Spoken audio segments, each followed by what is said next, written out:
रे कई से जन्म लकौ मैया तोर रे रे कहीं बदनाम चारो रे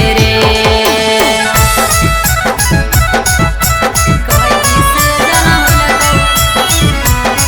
जन्म लकौ मैया तोर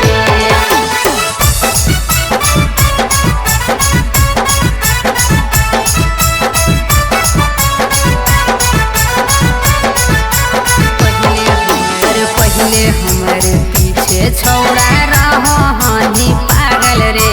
हमरा से बतियावे लागी रात रात भर जागल रे रात रात भर रे अरे पहले हमारे पीछे छौड़ा रहो हानि पागल रे हमरा से बतियावे लागी रात रात भर जागल रे अरे पानी तू कमियाँ खत्म कहीं कहानियाँ रे तोरे करनवा जग के करियो भोर रे कहीं बदनाम चारो रे तेरे कहीं से जन्म लकौ मैया तोर रे कहीं से जन्म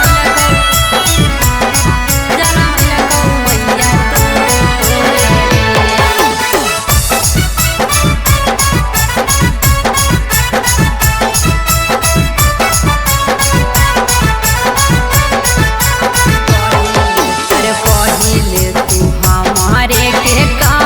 रे अब काहे मौगी पकड़ही गुमान रे हे रे अरे पहिले तू हमारे के कहानी जान रे अब काहे मौगी पकड़ही गुमान रे